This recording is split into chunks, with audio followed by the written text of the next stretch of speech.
প্রিয় পঞ্চম শ্রেণীর বন্ধুরা, এই ভিডিওটিতে আজ আমরা আলোচনা করব উপেন্দ্র কিশোর রায়চৌধুরী রচিত বোকা কুমিরের কথা গল্পটি। এই গল্পের লেখক পরিচিতি আমি ভিডিও ডেসক্রিপশনে দিয়ে দিলাম, তোমরা তোমাদের প্রয়োজন মতো দেখে নিও। শুরু করছি আজকের মূল গল্প, বোকা কুমিরের কথা। কুমির আর শেয়াল মিলে চাষ করতে গেল। কিসের চাষ করবে? আলুর চাষ। আলু হয় মাটির নিচে, তার গাছ থাকে মাটির উপরে, তা দিয়ে কোনো কাজ হয় না। বোকা কুমির সে কথা জানতো না।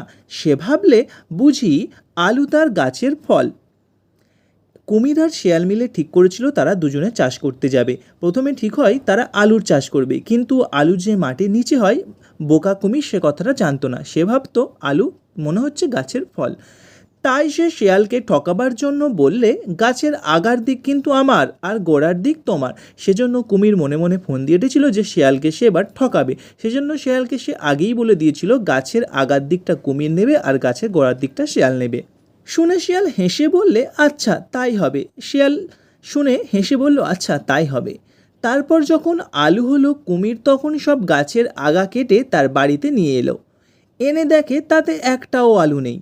তখন সে মাঠে গিয়ে দেখল শিয়াল মাটি খুঁড়ে সব আলু তুলে নিয়ে গেছে। কুমির ভাবলে, তাই তো, এবার বড্ড ঠকে গিয়েছি। আচ্ছা আসছেবার দেখব।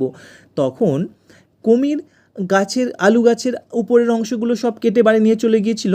বাড়ি নিয়ে গিয়ে দেখে যে তাতে একটাও আলু নেই। সে ভেবেছিল আলু গাছের ফল, সেজন্য সে ভেবেছিল আলু গাছের উপরে হবে, কিন্তু আলু তো গাছের নিচে ফলে, সেটা সে জানতো না। সেজন্য কুমির জমিতে এসে দেখলো শেয়াল মাটি খুঁড়ে সব আলু নিয়ে চলে গেছে। তখন সে মনে মনে ভাবলো, বাহ, আমি তো বড্ড ঠকে গিয়েছি। ঠিক আছে, আসছেবার যখন চাষ হবে তখন শেয়ালকে ঠকাবো। তার পরের বার হলো ধানের চাষ। এবারে কুমির মনে ভেবেছে আর কিছুতেই ঠকতে যাবে না। তাই সে আগে থাকতেই শিয়ালকে বললে, ভাই, এবার কিন্তু আমি আগার দিক নেব না, এবার আমাকে গোড়ার দিক দিতে হবে। পরের বার যখন ধানের চাষ হয়েছিল, কুমির আগে থেকেই মনে মনে ঠিক করে নিয়েছিল সে আর উপরের অংশ নেবে না। সে সেজন্য শেয়ালকে আগেভাগেই বলে দিয়েছিল, এবার কিন্তু আমি আর আগার দিক নেব না, এবার আমাকে গোড়ার দিক দিতে হবে। শুনে শিয়াল হেসে বললে, আচ্ছা তাই হবে। এটা শোনার পর শিয়াল আবার যা বুঝতে পারলো যে আবার কুমির ঠকতে যাচ্ছে, সেজন্য সে শুনে হেসে বলল, আচ্ছা তাই হবে। তারপর যখন ধান হলো, শিয়াল সে ধান শুদ্ধ গাছের আগা কেটে নিয়ে গেল। কুমির তো এবারে ভারী খুশি হয়ে আছে, ভেবেছে মাটি খুঁড়ে সব ধান বের করে নেবে। কুমির ভেবেছে এবারে আমি আর ঠকবো না, এবার আমি সব ধান পেয়ে যাব। সেজন্য শিয়াল যখন প্রথমে ধান শুদ্ধ গাছের আগা কেটে নিয়ে গেল, কুমির তখন সেটা দেখে ভারী খুশি হয়েছিল। সে ভেবেছিল আমি মাটি খুঁড়ে সব ধান বের করে নেব। হাই কপাল, মাটি খুঁড়ে দেখে সেখানে কিছু নেই, লাভের মধ্যে খড়গুলো গেল। শেয়াল ধান কেটে নিয়ে যাওয়ার পর খড়গুলো যে ছিল সেগুলো, সেই লভ্যাংশটাও কুমির নষ্ট করে ফেললো, কারণ সে মাটি খুঁড়ে সেগুলোও সব নষ্ট করে ফেলেছিল। তখন কুমির তো বড্ড চটেছে, তখন কুমির খুব রেগে গিয়েছিল আর বলছে, দাঁড়াও শিয়ালের বাছা, তোমাকে দেখাচ্ছি।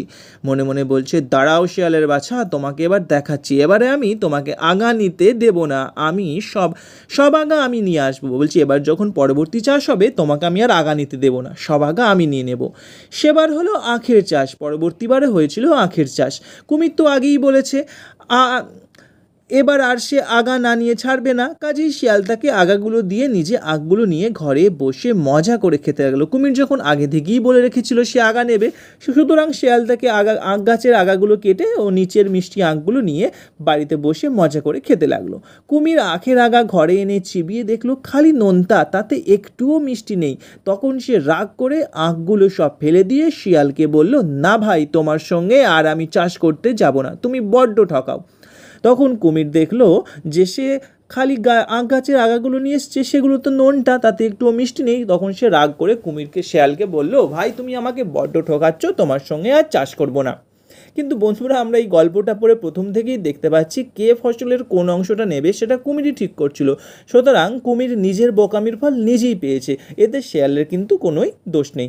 বন্ধুরা, এই ছিল আমাদের আজকের আলোচনা। ভিডিওটি যদি তোমাদের ভালো লাগে তাহলে অবশ্যই ভিডিওটিতে একটি লাইক করে আমাদের চ্যানেলটি সাবস্ক্রাইব করে নিও। এছাড়াও বন্ধুরা, বিভিন্ন প্রশ্নপত্রের পিডিএফ, বিভিন্ন শিক্ষামূলক তথ্য তোমরা যদি সম্পূর্ণ বিনামূল্যে পেতে চাও তাহলে সরাসরি যুক্ত হও আমাদের টেলিগ্রাম চ্যানেল হালদার্স লাইব্রেরিতে। আমাদের টেলিগ্রাম চ্যানেলের লিঙ্ক এই ভিডিও ডেসক্রিপশনে দিয়ে দিলাম, ওখান থেকে তোমরা সরাসরি সংযুক্ত হয়ে যাও আমাদের হালদার্স লাইব্রেরির টেলিগ্রাম চ্যানেলটিতে। ধন্যবাদ।